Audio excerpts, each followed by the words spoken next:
Wake up, South Africa.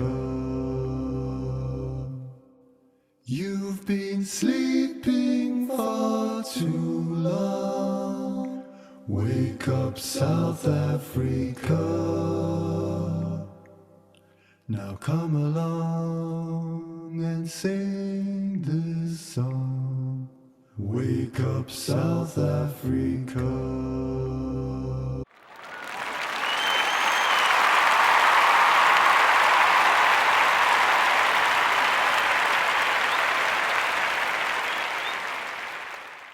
Hare Krishna, dear devotees. Welcome to our Sunday morning inspiration. Today we are very happy to host His Grace Syama Rasa Prabhu. So thank you very much for joining us today, and we will hand over to His Grace Syama Rasa Prabhu. Thank you. Hare Krishna. Hare Krishna. Is my mic on and everything is on?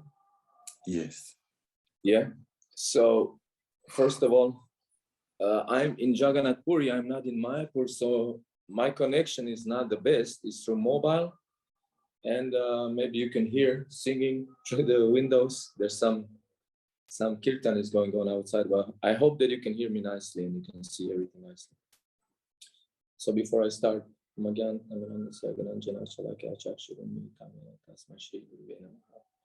so today's topic is how our culture affects our devotion. This was the topic that we chose. And basically, I was thinking a little bit, and to fully understand this topic, first we should understand that actually bhakti cannot be affected with anything except bhakti. This is the main principle that we have to understand, because sometimes as devotees, we tend to think, oh, I became devotee, or I joined because I was a cultured person, or I was vegetarian, I had this good quality, that good quality. But actually it is explained, only bhakti can generate bhakti, and only bhakti can expand bhakti. Nothing else can affect bhakti. And for instance, you can see if you want to make money or whatever, first you need money to increase the money. So similarly like this, conditioned soul cannot on its own think about, oh, I want to become devotee, I want to have bhakti. No, first we have to meet devotees, and then devotees, they speak to us, they explain to us philosophy, and then the bhakti can grow. And now comes the point where is the culture actually. Culture is nothing but a social environment or expression of bhakti. Like for instance, in Vrindavan, in Goloka Vrindavan, Mother Yashoda, she has spontaneous love for Krishna. And then she expresses this love in a way that suits her nature. Then she's a mother. Then she has a particular nature, what a mother she's doing. She's cooking, she's cleaning for Krishna, she's preparing that everything is nice in the house for Krishna. So this is a culture of a mother. And then all residents of Vrindavan, they have their love for Krishna, and they express it in a different way. So in this way, all of us, we have love for Krishna, and through culture, we express our sincerity of this devotion. So culture is not bhakti itself. It's how you would say, you can measure bhakti, or you can see a signs of bhakti if someone follows nicely culture. So in the spiritual world, we have this, we call it in this world, Vedic culture. But in the spiritual world, this is just the culture of Krishna, how Krishna is behaving, how Krishna is interacting with his intimate devotees, and how Krishna likes to live his life, standard of cleanliness, standard of behavior, interaction. And this is going on spontaneous, as we said before, in the spiritual world. But this culture, then it becomes reflected into this material world. And then here, we see it as a rules and regulations, which in reality are not rules and regulations. They are like natural ways, spontaneous way of living. So it's something like this. If you see some kids, they are playing some game, they have a ball, they're playing and everything, and then you want to join in, And then they will explain to you, oh, these are the lines, these are the rules, you cannot cross with the ball outside of these rules, you have to follow this. So the game then has, how you say, it has a rasa. If you follow these rules, then it has, it has a higher taste. If there was no rules, like for instance, if you play a football and there is no opposition, there are no rules, and the just guys, they run around and kick it in the goal, and then the opposite team just go and kick it in a goal, and like this up and down, but there is no structure of the game, then the game is not very like interesting to anyone, you know, although they might score the highest goals in the history of football, but no one is really interested. But when there are some boundaries, when there is something like this, then really we become attracted, we become like a rasa comes into this. So basically, yeah, culture is like a way to express our Krishna consciousness, because bhakti means sincere desire to please Krishna, and how we can please him, to act as he likes, you know, to do things that Krishna really likes. So in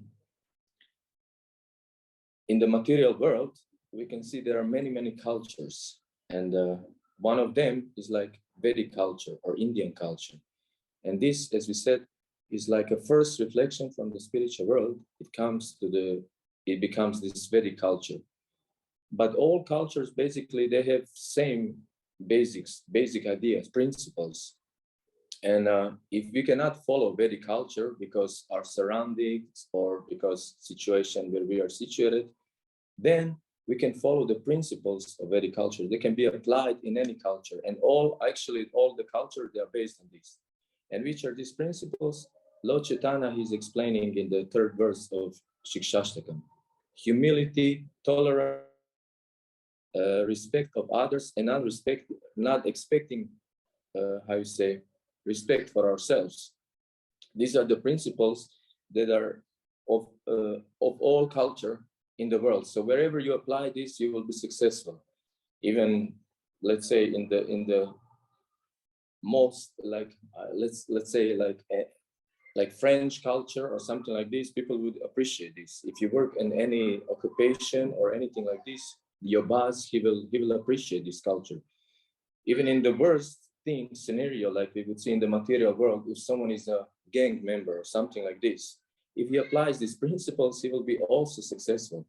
Like for instance, person who is following his authority, who is very loyal to his group, who is listening to orders, he will very quickly, he will climb up in the structure of this gang, you know, like a association. So you can see anywhere you apply this culture, it will work, these principles. But there is a difference between the form of the culture, and there is a principle in mentality. So maybe now as ISKCON is new movement, we cannot really apply living on the West and things like this. We cannot apply full Vedic culture, but we can imbibe this mentality. We can imbibe this mentality of humility, tolerance, not expecting respect, and giving respect to others. And in this way, we will be situated in Sattva Guna. And this is basically the culture that actually devotees, what we should practice. If you follow this culture, we can be nicely situated in Sattva Guna.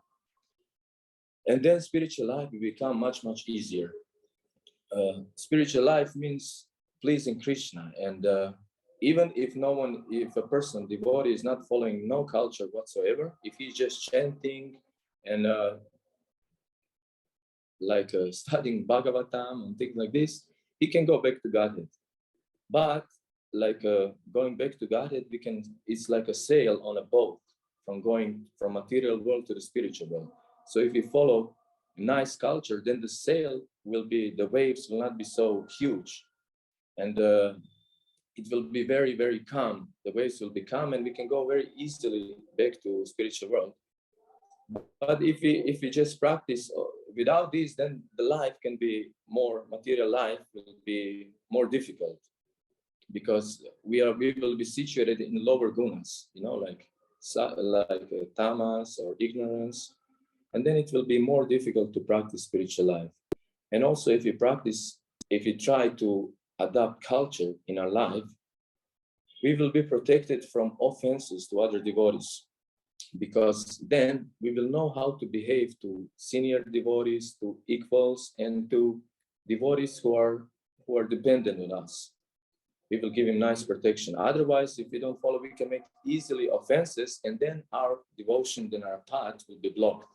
So this is very important why actually the culture should be followed, Vaishnava culture. And then the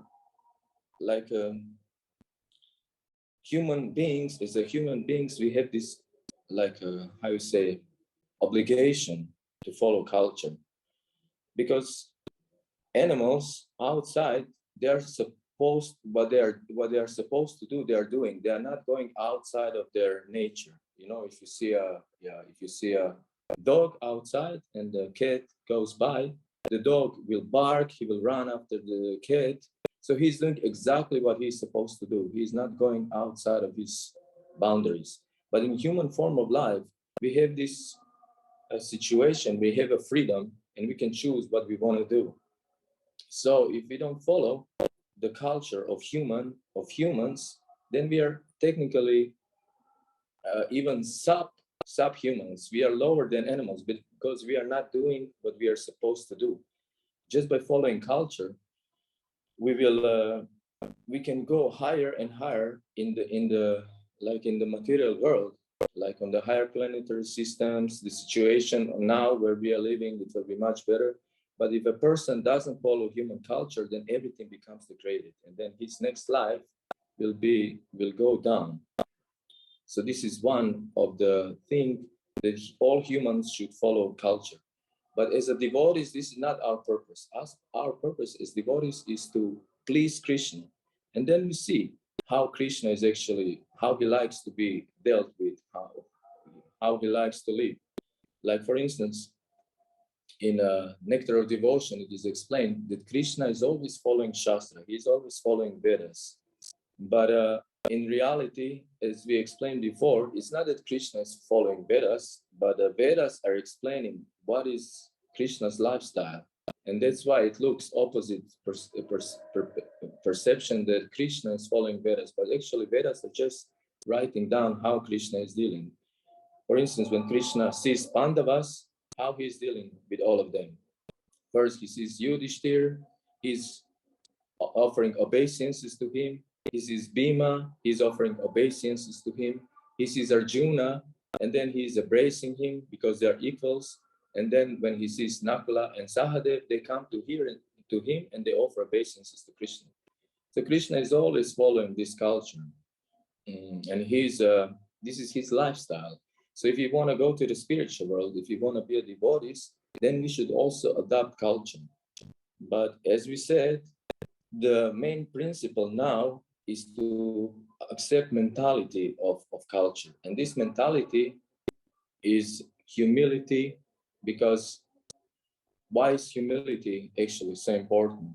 Also, we can see, like for instance, when Krishna is in Dwaraka, and he is a big king, and he has 10 sons.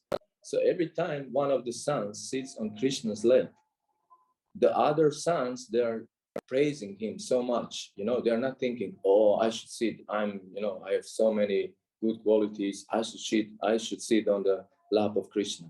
No, they are not thinking like this. Because of this humility, they are thinking, oh, this person, he did so much pious deeds in his previous life. He's to become qualified to become Krishna's son and to sit on his lap. So actually, humility is very important, because then we can interact with other Vaishnavas. We can see their good qualities and we can exchange with them, and we can have nice relationship. And this is the main point of this culture, actually, you know. And then after you get this tolerance, you can tolerate any situation, what it is. You can follow how you should behave, and then in this way, one can practice spiritual life very nicely, because how you say, without culture, as we said, spiritual life can go very, very easily. It's not very easily, but it can go on in a term of on a Bhagavad platform. But in the terms of your material life, what is required for your mind, for stability of intelligence, stability of body, it is quite difficult. And since we are conditioned souls, it is recommended, Prabhupada is always recommended that we should follow this Varnashram Dharma. And as we said, now it is not established nowadays in society of Krishna consciousness, but nonetheless, we have to adopt this mentality. And then in this way, we can follow Varnashram Dharma in any situation that one is situated, whether it be man, woman, grihasta, brahmachari, we can follow it right now from the start. And then material life, material energy, we like if we deal with her according to Krishna's desire. And then she can give us lots of blessings. We can get the facilities to properly engage in Krishna service. We can get everything. So it's for us, it's quite important, yeah, from material point of view to have stable situation if we can follow this culture, and from spiritual point of view, we can be very, very nicely situated. So,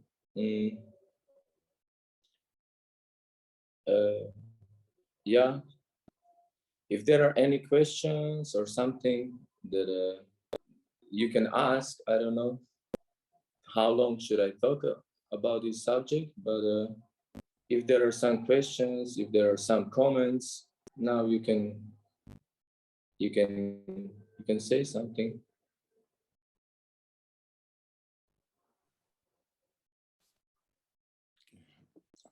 Hare Krishna. Stop. Hare Krishna. Thank you, Prabhu, for introducing the topic very nicely. So while everyone is getting a chance to phrase their questions or type them out, I can maybe ask a question. Okay. So my question has to do with our background. You know, it is sometimes when we are hearing from the scriptures, you hear of the Mlechas and the Yavanas, and people who are sort of falling out of the Varnashram Dharma.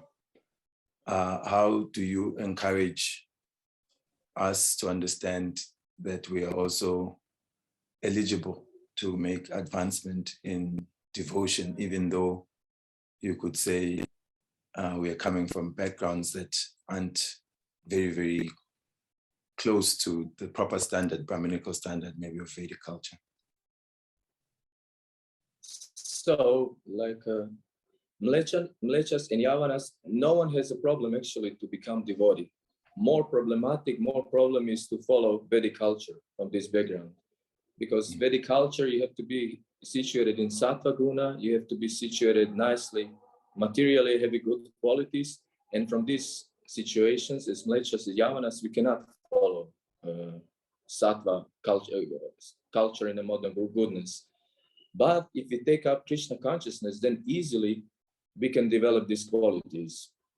Because many times you can see, even now I'm in Jagannathpur, you can see there are many persons who are following Vedic culture, but they are not really devotees. So from these previous lives, they have these good qualities. But Shastra is actually explaining that all materialists, none of them, they have good qualities. Only devotees have good qualities. So it's different. It's difficult to understand this. And sometimes you can see even devotees, they say, oh, I joined this Krishna consciousness, and devotees are so rough sometimes. And I know my friends, material friends, they are really good to me. They have better qualities. And at the same time, Shastra is saying that material people have no good qualities. Only devotees have good qualities. So it is explained actually that the material person who has some desire and who was acting previously good, then the modes of material nature, they give him some good quality. You know, he's peaceful, he's very nice, he's cultured, but next life, these borrowed qualities will go away because they come with the body. And when the body is finished, these qualities go back to the modes. So he's just borrowing. He cannot own it. Like for instance, a man, he wants to impress a lady, and then he like rents Lamborghini or something like this, and he's showing them on the streets. So you cannot say that this is his car, but externally it looks like it is. But at the same time, devotees, when we come to Krishna consciousness, when we start to practice Krishna consciousness, then all these good qualities come from devotional service, because they come from our soul. We all, as the souls, we have this, we are Sachidananda, we have all good qualities, but they are covered with this wrong material mentality. So more we progress, all these nice qualities, they come up.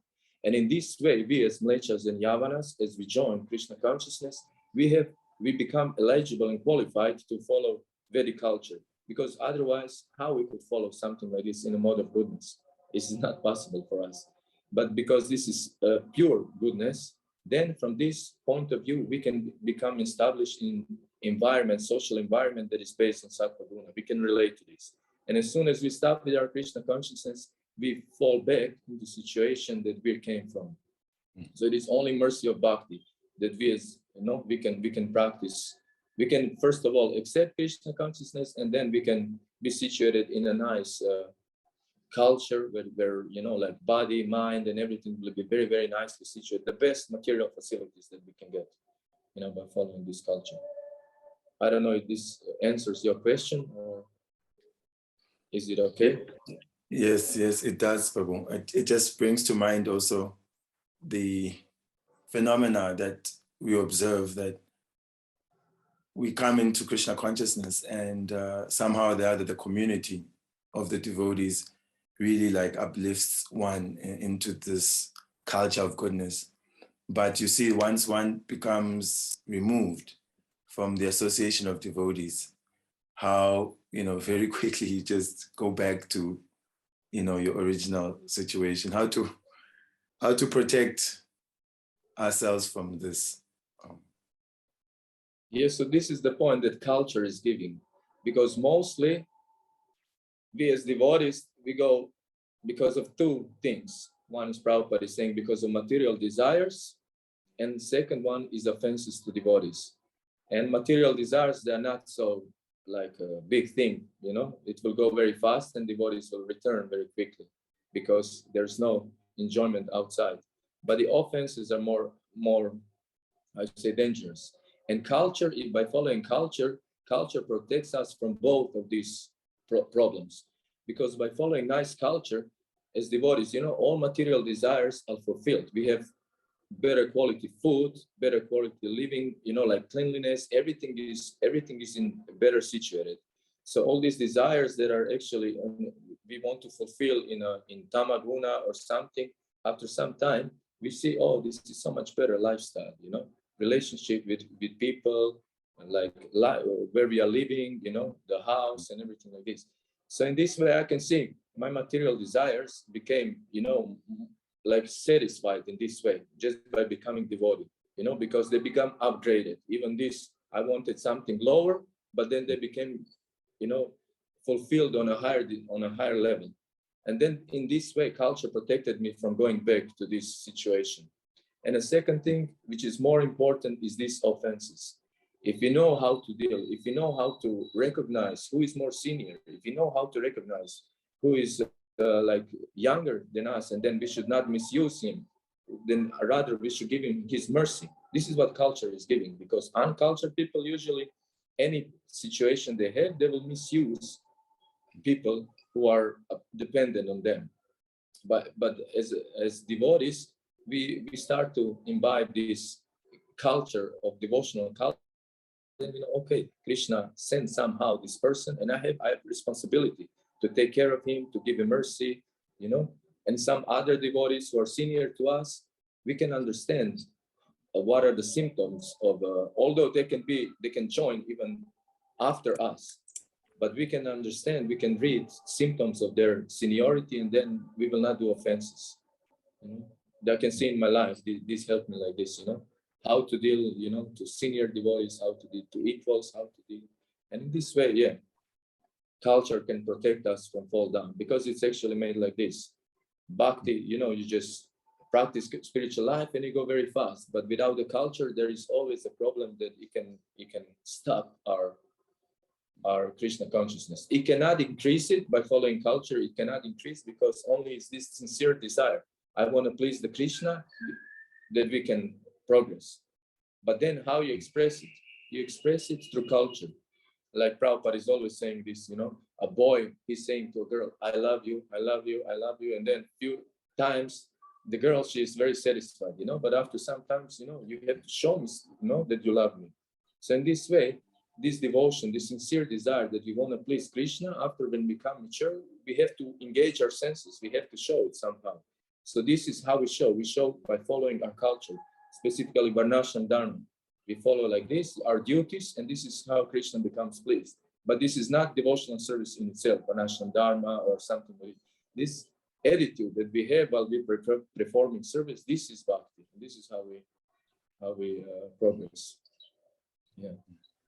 I don't know, is this okay? Or? Oh, this is brilliant. It's very nice. Please take the time to write your question or raise your hand if you have some question or comment for Prabhu. In the meantime, if nothing comes up, I will continue to take advantage of Prabhu's association.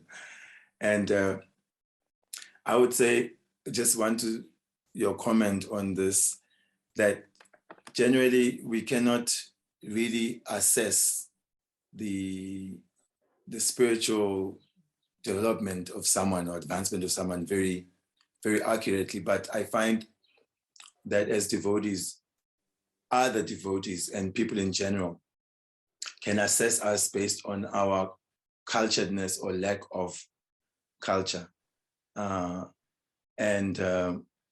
As you mentioned, you know, in terms of offenses, yes, when people complain about devotees, it's generally to do with maybe how they conducted themselves than, you know, that they can complain about their sadhana. So could you comment on that, like as a preaching movement, the importance of culture aligned with devotion? So yeah, this is actually what is the problem. Like we can see in our movement, devotees, they accepted philosophy, but we didn't accept culture. And we can see, like for instance, we are now in India, and we can see there are so many different philosophies in India, but all of them, they have the same culture, you know, even if one is impersonalist, even if one is Mayavadi, even if one is Smarta Brahmana, even if one is Vaishnava, all of them, they will follow the same culture. If they accept you in the house, how they will feed you, how they have a guru, they have an altar, they have their own sadhana. And in this way, a Vedic culture takes all philosophies. But in our ISKCON, we see opposite situation. We have one philosophy and unlimited cultures, you know. So in this way, devotees, they cannot relate to each other after some time, you know. They stick to their own ethnic groups, you know, like we stick with this, you know, because it's the same lifestyle. But in reality, as devotees, all our sadhana is the same, you know, in chanting japa, going to Mangala Arati. And then when it starts, when we stop with these Bhagavat Pancharajika activities, then we don't know how to connect our lives with Krishna. We don't know how to see our life with Krishna. And this is where culture comes in.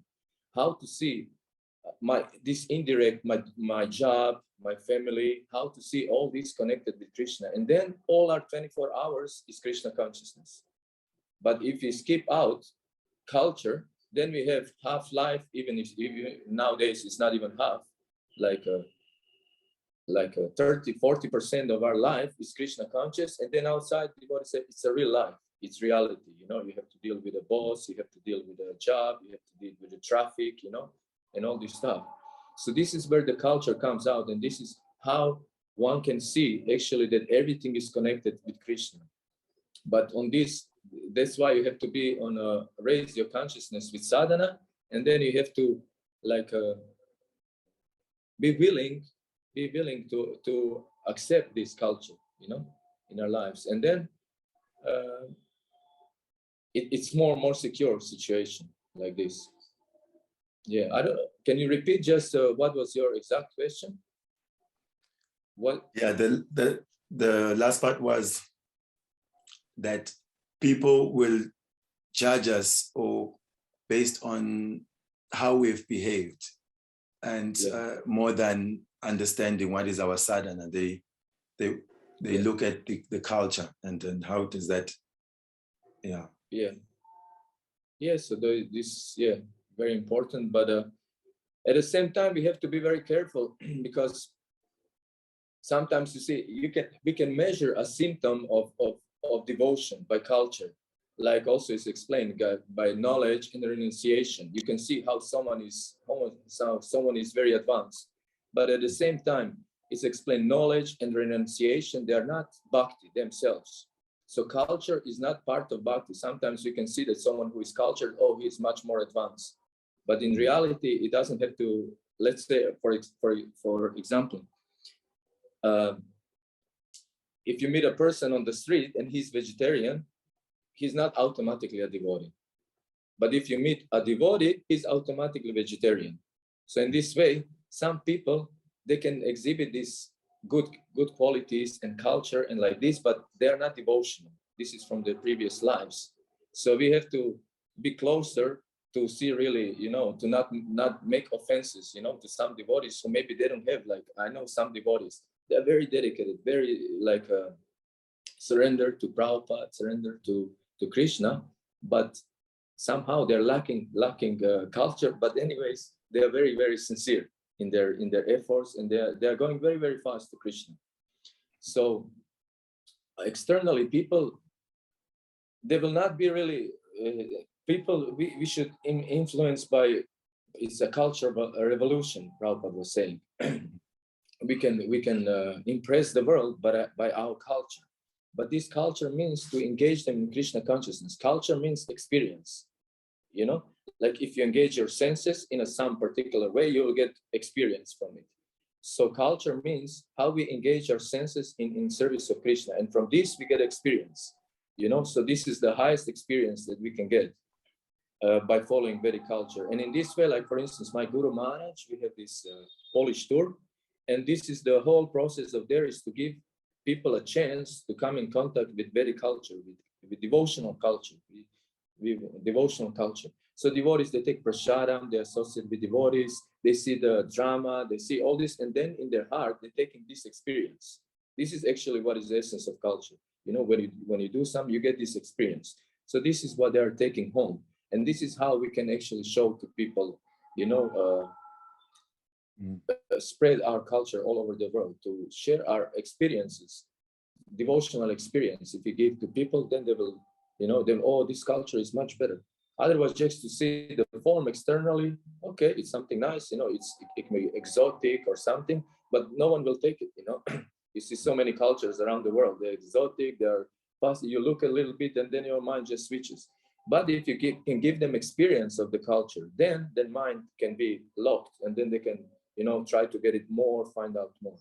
So this is actually what we are, what it means when it's saying, even in Bhagavatam, cultural revolution will take over the whole world by engaging them in devotional service, and then these experiences will come out. I don't know again if I really touched this, if I answered this question that you wanted to ask, but something like this. Yeah. It's a very profound discussion, and I mean something which is it's right in front of us, but we can miss. I was considering like that our movement now is maybe 95% upwards grihastas, meaning most of our devotees are out in the world. And if we're talking about a cultural revolution, that, to give people that experience, would it mean, like hosting programs at home, inviting people, serving them Krishna Prasadam nicely, giving them those experiences rather than maybe only thinking to bring them to temples. how do we capitalize on our devotees being mainly out in the world? Yeah, the situation is now like this. More devotees, they are congregational devotees. So the principle remains the same. Just connect them with Krishna, whether in temple, whether in house, there is no difference. And this means to connect them with devotees, because through devotees they get experience. Through devotees they get faith, like this. Yeah. So culture can, especially when people see how grihastas live, what is their lifestyle, and this is even more how they can relate to this culture than even in temple, because in temple they cannot, relate so much to deity worship and all this stuff. But in the house, if they see grihastas, then it's much easier to people to relate to this, to Krishna consciousness. But we should always let. The point is that we should be always focused on giving devotion to people through culture, not giving them culture. Sometimes, because there's a difference between a form of culture and mentality of culture. So like we said, Vedic culture now, it's in Western countries or something, it's difficult to follow, but we can follow mentality of culture in any situation, and we will be successful. So this is what we have to explain to people, to teach them this build of character, because culture is based actually on character. So if you don't have a character, how you can follow any culture, But if you explain, if you train people in culture, then they can apply this in their own lives. And like we said, it's based on these 4 principles of Trinadapi Sunichan, and then it becomes respect of authority, cleanliness, following their duties. You understand what are your duties in life, what you have to do, your situation in environment, social environment, and you respect others, and then the culture can build up. So for culture, it's not just to follow the form, it's more important is to build this character, and then the form will come on itself with time.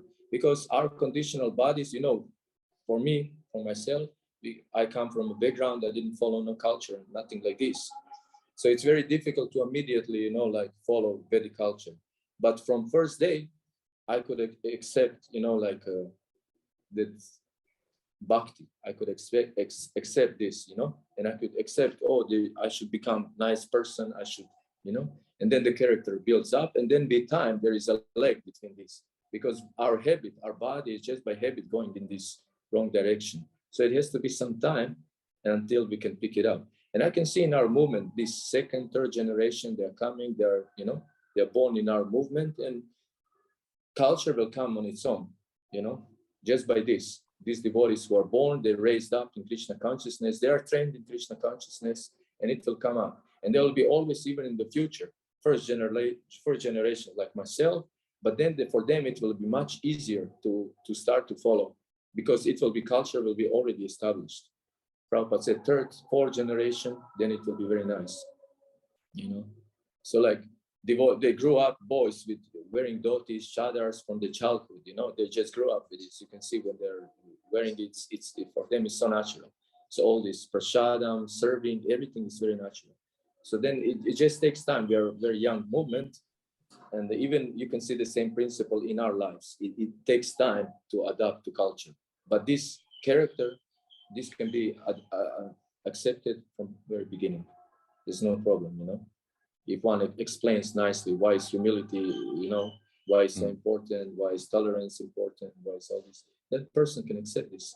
See, there's a higher value, and then it needs time so body can pick it up. Yeah. Thank you for that, Prabhu. Prahlad, Prabhu, I see your hand is up.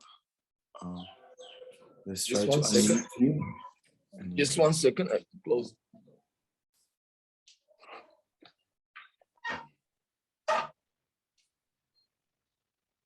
Sorry. Yes. Hare Krishna. I just want to. Can you hear me? Yeah, I can hear you. Yeah, I just want to ask. Sometimes when I'm preaching, I come across a challenge of explaining our religion, because people, when they look at the cover of the books, they just assume that I'm preaching Hinduism, you know. And sometimes people don't give me a chance to explain exactly what I'm preaching. They just get turned off and say, you know what, this is Hinduism. You're just preaching about praying to idols, different gods, you know. So how can I explain to them our religion actually, what Vedic culture is all about, in a way that they are not turned off thinking that maybe it's Hindus? Yeah, I remember I'm coming from a Christian background. So my grandmother, she was always, when I became devotee, she was, as I was a boy, she would bring me to the church and she would do always like this, you know. She wanted me to become a priest, actually. So when I became devotee, my whole family, they were shocked, and especially grandmother, she was like, oh, why did you? But actually, I was always explaining to them, and then after some time, they were like, by following this religion, you know, I'm following, actually, I'm becoming better Christian, you know, I'm becoming better person, I'm becoming like this. So in this way, they could relate to this, that it's not something completely different, you know, that it's not a, how you say, something that they cannot something foreigner or something. And then when I explain more and more, they could relate, understand. But the problem is, understand on the streets, it's very difficult. Sometimes you have challenging people, you know, and they just want to fight or something like this. So it's difficult. Those sincere persons that you meet, it's always, you can explain to them, you know, how actually, how this culture is actually, if you want to take it by the, we are actually technically, we are following Hindu religion. But like I said, in Vedas, there are like unlimited cultures. And there is, in Vedas, there are one culture and unlimited philosophies. So all of them, all these cultures, they are called Hinduism, which means that they are following Vedas. So we are following Vedas, and by religion, we are technically Hindus. We are Hindus. But by philosophy, we are Vaishnavas, you know? So I don't know if you understand this point, but we are following Vedas, you know? So it's not not something wrong, but if you want to explain to them more philosophically what we are doing as Vaishnavas, then it's a different thing. But by culture, we are followers of Vedas, you know? Probably, yeah. You want to say something? Yeah, please unmute him and keep. Yeah. Yes, and yes, Prabhu. No, I understand what you're saying, and yeah, it's quite clear.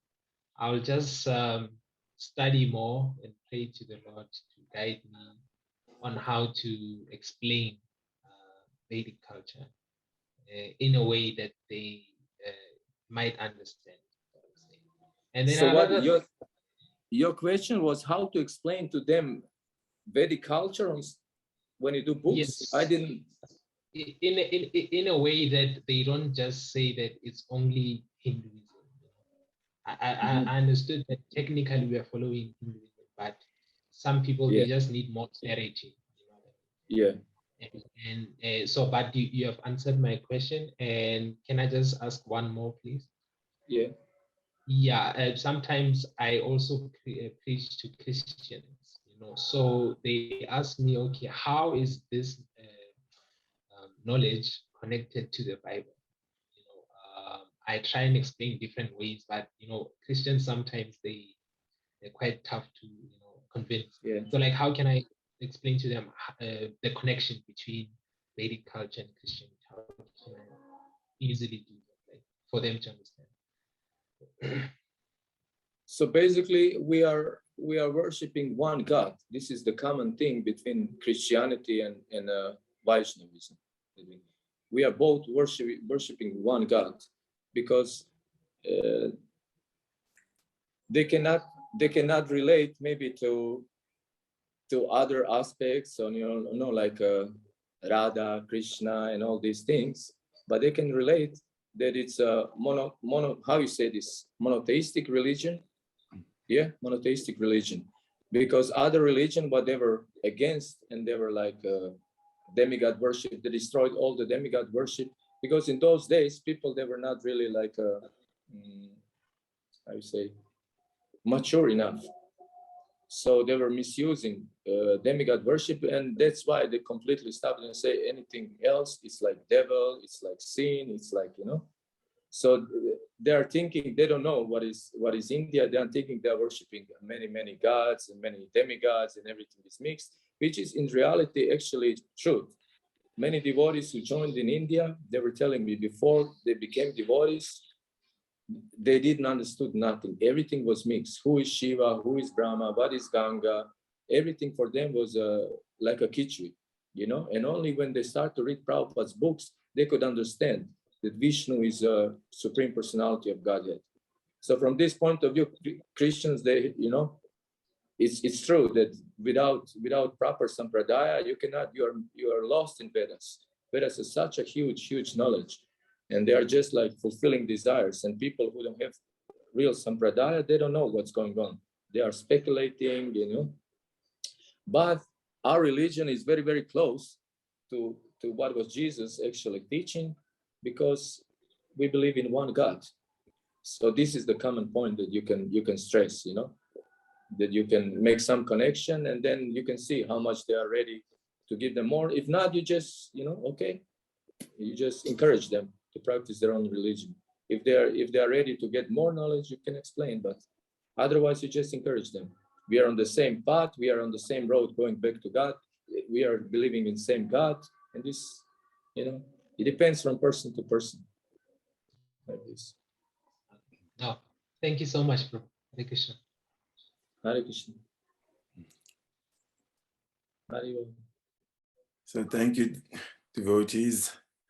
I'm looking to see if there's any comments or questions. Let me check on Facebook. I don't think we have anything. If so, I will just take the time to share with you all some announcements. I'll request Prabhu just to stay a little bit as we give the announcements, so that at the end you can give just a final word. I see Mukharavinda Prabhu has something before we get into announcements. Please unmute yourself, Prabhu, and speak.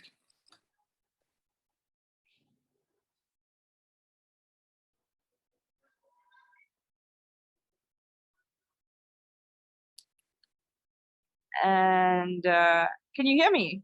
Okay, now we can. Please start again. Okay, sorry. Hare Krishna, this is Geeta Gamya Devi Dasi, and I'm just using Mukhara's phone, and I had a question, and it was about, is it possible, like in Vaishnava culture, if we create an offense against an exalted devotee, that can really affect our taste for spiritual life and our spiritual life negatively? And I was wondering if that's something that can happen outside of Vaishnava culture. Could you offend someone who may be, you know, very devout in another spiritual path, or just an exalted personality, to the point that it also still affects your spiritual life in Krishna consciousness?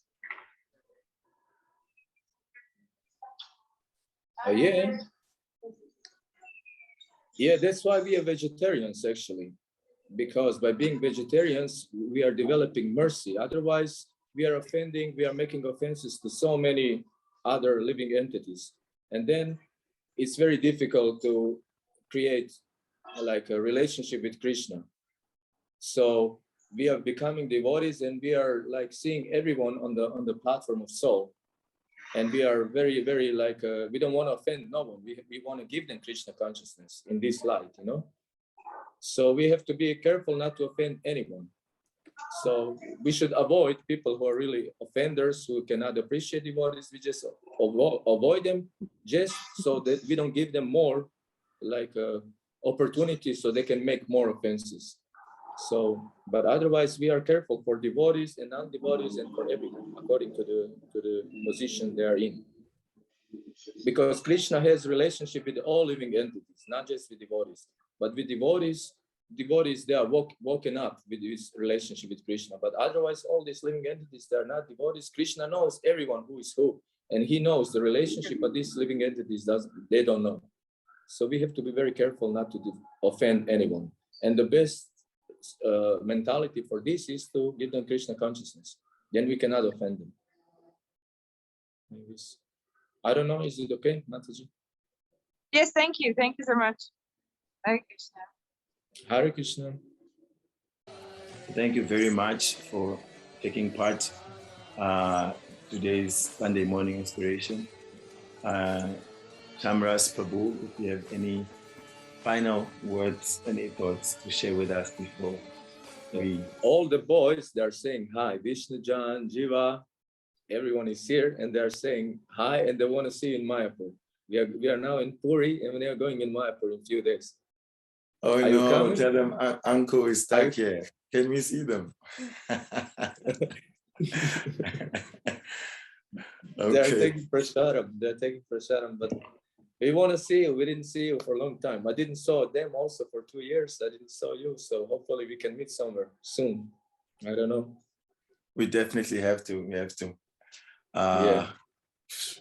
Yeah, the life of Harinam is really so wonderful. And I'm feeling slightly left up. We're trying to do Harinam here every Saturday. Yeah, and yes, I will pray to Krishna, make arrangements that we all get together. Okay.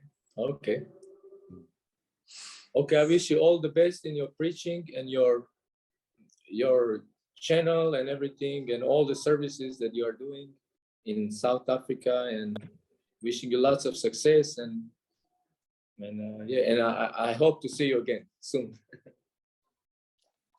Jai. His Grace Syama Rasa Prabhu ki Jai. Hare Krishna. Thank you very much. Hare So we will catch all of you devotees and more next week, Sunday morning inspiration.